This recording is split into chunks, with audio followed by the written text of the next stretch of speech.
Halo, assalamualaikum warahmatullahi wabarakatuh. Salam sehat untuk kalian semuanya. Selamat pagi. Baik anak-anak, kita hari ini akan melanjutkan pelajaran minggu lalu ya. Kita sudah membahas tentang pengertian administrasi. Untuk kali ini kita akan membahas tentang oke, ya langsung ya tujuan administrasi kepegawaian. Nah, di sini oke ya. Bertujuan untuk mendapatkan efisiensi dan efektivitas. Apa sih itu efektivitas dan efisiensi? Efektivitas adalah ini konsentrasinya, fokusnya pada hasil. Yang penting tercapai apapun dilakukan ya. Semua sumber daya dilaksanakan, digunakan, dimaksimalkan untuk mencapai hasil. Nah, sedangkan efisiensi, untuk efisiensi ini membicarakan, membandingkan apakah antara usaha dan hasil ini seimbang ketika itu dalam kondisi hasil yang diperoleh dengan usaha yang dilakukan ini bagus ya, dikatakan sebagai efisien. Nah, ketika kegiatan kepegawaian ini dilaksanakan secara efektif dan efisien ini arahnya adalah untuk meningkatkan produktivitas. Apa itu produktivitas? Produktivitas adalah kemampuan menghasilkan barang ataupun jasa dalam satuan waktu tertentu. Dalam 1 jam, seseorang yang terampil akan bisa misalnya memasak ayam goreng 2 kilo misalnya aja ya. Tapi bagi yang belum terampil mungkin hanya bisa memasak hanya berapa, mungkin 1 kilo atau berapa. Gitu ya. Itu produktivitas. Orang yang pintar, sekretaris yang hebat dalam 1 jam mampu mengetik misalnya berapa lembar surat. Tapi kita yang baru belajar ngetik ya, hanya beberapa lembar saja. Arahan berikutnya, endingnya itu memajukan perusahaan. Perusahaan semakin berkembang dengan pesat manakala kegiatan kepegawaian ini dilaksanakan bisa secara efektif dan efisien, produktivitasnya bisa meningkat, ya, bisa berefek, endingnya itu memajukan perusahaan. Nah, bagaimana dalam kondisi seperti saat ini, sedang dalam kondisi pandemi ini kondisinya lain ya. Kegiatan tidak bisa dilaksanakan secara efektif dan efisien, ya. Contoh kegiatan belajar daring seperti ini, kalian nggak bisa maksimal dibandingkan dengan kegiatan kalian bisa ke sekolah tatap muka ya. Nah, sehingga produktivitasnya juga rendah.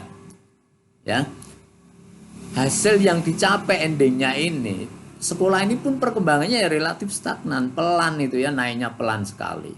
Ini di sektor sekolah, apalagi di sektor bisnis, ini luar biasa, demikian terpuruk ya. Nah, lanjut. Tujuan administrasi kepegawaian sebagai suatu usaha untuk melakukan pembinaan dalam meningkatkan kesejahteraan dan akuntabilitas pegawai. Siapa yang dibina? Yaitu sumber daya manusianya. Terus dibina, ditingkatkan terus ya. Dibina, ditingkatkan kesejahteraannya. Kalau pegawai ini sejahtera, mereka bisa bekerja dengan baik, nyaman, dan mereka pun juga bekerja secara bertanggung jawab. Contoh di pembelajaran daring saat ini, bagaimana caranya guru dituntut untuk bisa bertanggung jawab memberikan pembelajaran kepada murid-muridnya dengan berbagai cara agar siswa bisa belajar. Contohnya itu meningkatkan kinerja perusahaan dalam usaha pelayanan kepegawaian ya. Terus usaha kepegawaian ini sifatnya kan memberikan pelayanan ya, yang pada akhirnya nanti akan meningkatkan perusahaan, kinerja perusahaan. Seperti halnya sekolah, di kantor-kantor itu pun mereka memberikan usaha layanan, servis yang baik ya, sebagai usaha untuk memperkuat sistem perusahaan dalam perencanaan serta mengembangkan karyawan pegawai. Contoh di kantor-kantor atau perusahaan-perusahaan yang bagus, termasuk sekolah kita pun juga di sana ada bagian ini ya. Ini di poin D juga sama ya, di bidang manajemen informasi ada bagian yang mengurusi masalah kepegawaian. Terus diperkuat sistemnya. Ya, sistem itu apa sih? Keterkaitan masing-masing atau beberapa unsur yang saling terkait ya, walaupun tugasnya beda-beda tapi mereka dalam satu kesatuan ya. Terus ditingkatkan. Nah, berikutnya usaha meningkatkan kualitas EDM untuk meningkatkan kemampuan dan kompetensi karyawan. Ya, guru-guru kalian misalnya juga ya, terus meningkatkan kualitasnya, mereka belajar terus ya, melanjutkan kuliah, sehingga beberapa guru kalian sekarang sudah banyak yang kualifikasinya S2, sudah kelasnya master, magister ya, sehingga diharapkan juga layanan kepada kalian semakin bagus. Berikutnya, menata dan mewujudkan sistem kepegawaian sesuai kemampuan dan kompetensi kalian. Seperti kemarin kita sudah membahas tentang prinsip-prinsip ya dalam administrasi kepegawaian, antara lain the right man on the right place ya. Mendapatkan orang yang tepat untuk nantinya juga ditempatkan di tempat yang tepat. Orangnya tepat ya, kemampuannya bagus, diberikan tempat atau bidang yang sesuai dengan kemampuannya, ini akan luar biasa ya. Nah, ini tujuan dari administrasi kepegawaian. Kita lanjutkan rumusan administrasi kepegawaian. Sebagai fungsi bertujuan untuk mengurus dan mengatur penggunaan tenaga kerja. Orang-orang karyawan dalam suatu perusahaan ini banyak sekali. Mereka itu mau diapakan, perlu diurus, diatur penggunaannya. Oh, kamu di bagian bendahara, kamu di bagian produksi, kamu ngurusi kepegawaian, kamu di bagian gudang. Nah, ini diatur semuanya ya. Sebagai seni, memilih pegawai ini, orang kan banyak banget karakternya ya, keinginannya, cita-citanya ini luar biasa, latar belakangnya. Maka memilih pegawai di sini juga merupakan suatu seni.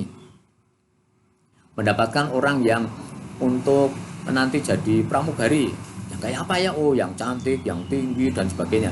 Untuk mendapatkan orang yang nanti di bagian pekerja, misalnya membutuhkan yang kuat dan sebagainya. Sebagai ilmu, penggunaan tenaga manusia dari penerimaan sampai dengan pemberdayaan ini ada ilmunya, ada aturannya. Bagaimana untuk mendapatkan personil yang baik? Ya, ada aturannya. Mengembangkan, meningkatkan SDM sampai dengan pemberhentian pun semuanya ada ilmunya. Di sini diatur dalam administrasi kepegawaian. Dilanjutkan sebagai proses. Proses penyelenggaraan atau kebijakan politik kepegawaian. Mengatur orang yang banyak sekali dengan berbagai kepentingan latar belakang di sini, ini memerlukan suatu strategi. Ya, kebijakan seperti halnya politik itu kan strategi ya, cara bagaimana mengatur mengelola pegawai yang banyak ini suatu proses perkembangan terus diatur sehingga mereka mengarah pada satu visi untuk mengembangkan mencapai apa yang telah ditetapkan sebelumnya. Ruang lingkup administrasi meliputi hal-hal yang menjadi bagian administrasi tersebut. Organisasi dalam pengertian sempit hanya terkait dengan masalah ketatausahaan tulis menulis saja.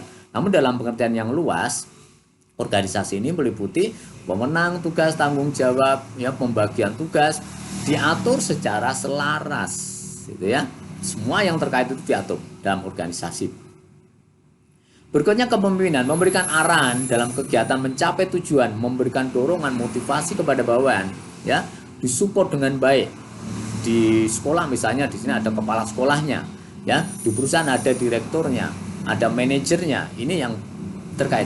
Kemudian hubungan antar manusia, inti dari kepemimpinan adalah hubungan antar manusia. Bagaimana seorang pemimpin ini harus mempunyai kemampuan yang bagus, ya, bisa berkomunikasi kepada semua bawahannya, karyawannya.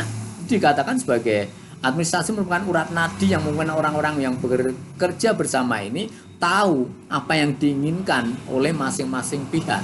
Maka agar ku tahu apa yang kau mau ini harus mempunyai hubungan antar manusia yang baik. Berikutnya yaitu manajemen. Kegiatan untuk mengurus, membimbing, mengarahkan supaya tujuan yang telah ditetapkan bisa tercapai. Manajer bertanggung jawab untuk melaksanakan ke arah tercapainya tujuan tersebut.